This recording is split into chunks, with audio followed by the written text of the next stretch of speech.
Godzilla 2014 is freaking awesome. I am so happy that I enjoyed this movie because with this kind of a movie you can go either way. And as the trailers kept getting released, I just started salivating at the mouth. I was just like, this is gonna be insane. And I'm glad that I enjoyed it.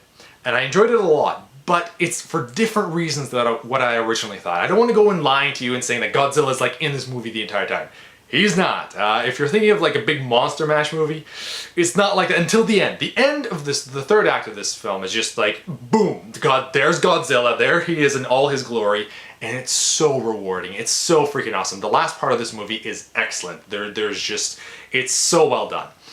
But it takes a while to get there because they kind of focus on the human aspect of the regular human characters in this movie, and that can be a negative to some people. I was okay with it because it was still really interesting, learning about like the possibility that there are these giant beings as big as Godzilla, and kind of learning, a little bit about their history and how we get there, because there's a lot of science to it. Bryan Cranston is a scientist. 15 years ago, he kind of sees that there's like these patterns of something going on, and we don't know what it is at that time.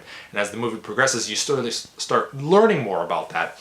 Another negative aspect, probably the biggest negative aspect for me, is that Bryan Cranston is not the main character. I thought he was. He's not. It's the guy from Kick-Ass. I can't remember his name. His name escapes me at the moment. And he does an okay job, but Bryan Cranston was so awesome, and you want more of him. You really do. And that's unfortunate that you don't get to have him as the main character. Ken Watanabe, I think that's his name.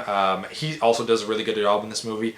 And all the side characters, they're okay, but they're just not really amazing. I really didn't find that Kick-Ass's wife, Elizabeth Olsen, I think her name, one of the Olsen siblings, is in this movie, and she's just okay. But I didn't feel like there really needed to be a love story. I think that you could have just had the Kick-Ass character being in the military, and because he's in the military, it works because he can always show up when these monsters are showing up. It makes sense for a military guy to always be following where Godzilla is. So that works for the storyline.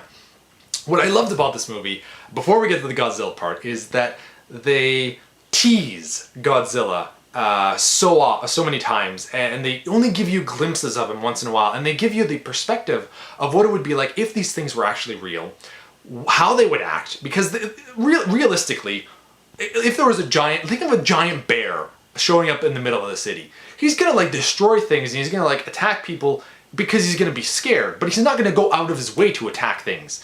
And that's kind of how this is. Godzilla is not going to go around destroying things on purpose. If it's in his way and he's walking through like a giant city, well, yeah, he's going to bump into a few things, obviously, and there's going to be natural disasters that follow him because he's so freaking huge. But I really like that realistic approach to it. I also like that they would show aspects of what it would be like for if you were human and you were seeing this unfold as it happens. There's a scene in the subway. I really like that scene. And I felt that Kick-Ass's character was just, he worked that mold of just all of a sudden being thrown into the situation, and then he kind of follows it afterwards, but he kind of just shows up at one point and boom, it's like, there it is. So I like that. I also like that they show you how big these things are. You can see the sheer girth, and they're like, oh my god, these things are just so huge. They did such a good job at, instead of just showing you exactly what they look like, showing you how big they are, and then eventually showing you what they are and how big they are, and it's just what they look like, and it's just very well done, so I'm very happy with that. And the last act. My goodness, I'm right now thinking that I need to go to see this movie again. I want to go see it right now, if I could, if it was still playing at this time, because it's a little bit later at night right now. If it was still playing at this time, I would be tempted, because I loved this movie. The ending is so freaking good. If you enjoy giant monsters battling each other and just mayhem and just... I'll use the word, I don't like using this word too often, but the word epic comes to mind at the end of this, and that's exactly how I felt. I was just, at the edge of my seat, I leaned forward, and I was just enjoying everything that was coming on screen. It was just so well done. So I will give this movie an 8 out of 10. I very much enjoyed it. There are negative aspects. If you really want to see Godzilla, he only shows up at the end, so that's a negative. Bryan Cranston is not the main character. I don't want to lie to you all and say that you need to go see this movie. If you're okay with learning a lot about, monsters and slowly being teased to eventually see them, which is very rewarding, then go check this out. If you're a huge Godzilla buff, check it out because there's actually a few things they kind of they have some throwbacks. There's a scene where they show a caterpillar, so it's like Mothra. Things like that that are, you know, in there for the fans. The ending is just, that's for the fans. It is, I cannot express how much I enjoyed the end of this movie. So you've been Bearded In. Thanks for watching, everyone. Beardage.